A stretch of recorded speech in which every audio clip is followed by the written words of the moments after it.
El tratamiento neurolingüístico en personas Asperger. Así me han pedido que lo llamaran, que les dijera personas Asperger.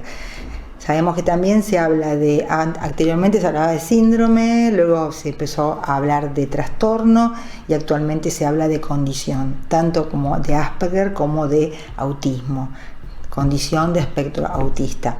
Sabemos que estos son dos enfoques diferentes. Por un lado tenemos el enfoque individual, médico, donde se plantean las particularidades que existen a nivel de investigaciones de funcionamiento cerebral y de funcionamiento y estructuras cerebrales, y aquí hablamos de trastorno, o las posturas más de tipo sociológicas, psicosociales, que hablan de condición por la cuestión del estigma que puede significar traer, portar un diagnóstico que habla de un trastorno.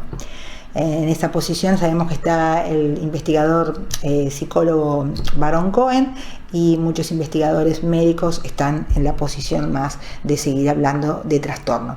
De todos modos, sabemos que hemos planteado la charla como mal llamadas, porque sabemos que ya el término Asperger ha salido de las clasificaciones y hoy en día se habla de trastorno de espectro autista. Así es el término que está vigente, porque se considera que las personas que tienen Asperger en realidad serían parte de esta variabilidad que existe en el trastorno de espectro autista. De todos modos, en lo cotidiano se sigue utilizando el término, porque si uno quiere delimitar un poco a qué población va dirigido en una charla, a qué población se dirige, como en este caso, la verdad que esta diferencia de plantear como de hablar de Asperger termina siendo práctica, porque uno enseguida asocia de una persona que tiene quizás, no quiero generalizar totalmente, pero en términos generales, esto ustedes saben que el factor lingüístico ha sido determinante para plantear que el desempeño dentro del grupo del espectro autista es el que tiene un mejor dominio de la comunicación lingüística, digamos, del aspecto lingüístico. Sin embargo, nosotros como terapeutas de la comunicación, del lenguaje de la comunicación, no podemos dar por sentado que el lenguaje se encuentra totalmente indemne. Entonces, desde el abordaje, que la charla se refiere específicamente al tratamiento neurolingüístico, no puedo dejar de mencionar que tenemos que partir de una evaluación completa. Sabemos que también evaluamos aspectos cognitivos, aspectos de función ejecutiva, de motricidad, sensorial, etcétera, etcétera. Pero el foco está puesto en lo que hace a la comunicación y al lenguaje. Sabemos que es una base común en todo el espectro autista, específicamente las dificultades en las habilidades de interacción social recíproca. Y además, desde el diagnóstico, sabemos que también está comprometido lo que tiene que ver con la rigidez de pensamiento, que va a ir asociado con esta inflexibilidad conductual que se va a manifestar, comportamental, que se va a manifestar en los intereses restringidos y en las conductas repetitivas. Esto, por supuesto, va a tener un impacto también en los factores lingüísticos, en los aspectos lingüísticos. Nosotros, desde la neurolingüística, partimos de baterías específicas donde vamos a ver con detalle las distintas áreas del lenguaje, los distintos planos del lenguaje y, a su vez, las distintas funciones lingüísticas. Baterías como las del SELF nos dan una buena mano. En términos generales, yo puedo hablar un poco de mi experiencia, no es que tengan un rendimiento descendido general, en absoluto, son cuestiones a veces sutiles, pero podríamos decir que quizás es más común encontrar los índices compuestos y el índice compuesto dentro de todo, dentro de parámetros de normalidad, pero luego están las particularidades de cada una de las subpruebas, donde sí podemos encontrar perfiles totalmente distintos.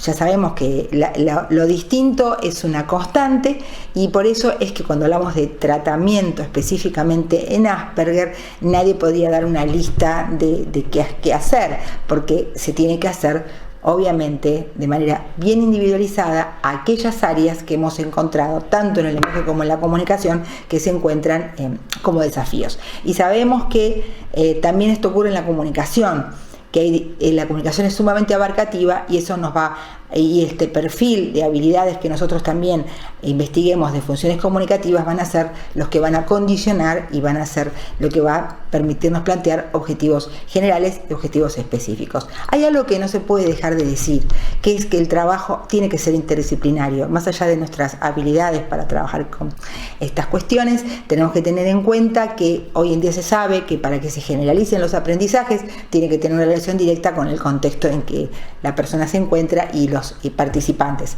Entonces tenemos que salir del consultorio y tener una continua comunicación con los otros profesionales que están interviniendo, con la escuela, con los agentes educativos en general, con la escuela, a veces es una escuela especial, o quienes hacen la parte de apoyo, o por ejemplo desde ya, por supuesto, el día a día de los padres. Existen un montón de herramientas prácticas para que podamos podamos ejecutar todo lo que en los cuales la persona tenga que desarrollar habilidades, ¿no? Desde las habilidades conversacionales, desde los discursos, desde lo que tiene que ver con el lenguaje implícito, con el acceso al léxico, con el desarrollo de la sintaxis, con el vocabulario abstracto, ¿no es cierto? Son muchas las facetas y de diferente complejidad. También algunas tienen que ver con la teoría de coherencia central, otras con la teoría de la mente, otras relacionadas con las neuronas espejo, con las habilidades empáticas. Todo lo que tenga que poder trabajarse tipo roleplay, dramatización es fundamental, pero el día a día nos va a ir condicionando sobre qué estrategias va a haber que utilizar. Sabemos que son unos buenos analizadores y procesadores visuales y sabemos que a medida que van creciendo también las personas Asperger saben cada vez más lo que necesitan y tienen que ser escuchadas, porque son ellas las principales destinatarios de nuestra labor. Entonces es fundamental a través de diálogo y por supuesto, de interpretar lo más profundamente que se pueda a la persona, que vamos a saber qué es lo que necesita ayuda. Esto también tiene que ver, nos valemos muchos de todos los checklists y armamos cuestionarios específicamente para poder, quizás a veces es la comunicación por escrito es la primera vía, para que puedan expresar qué es lo que necesitan. Sabemos que los aspectos fonológicos también están comprometidos en cuanto a la prosodia, la acentuación, la intensidad vocal, el ritmo de habla, la fluidez. O sea, hay aspectos, como podemos decir, fonológicos, semánticos, sintácticos, pragmáticos. Hay mucho por hacer.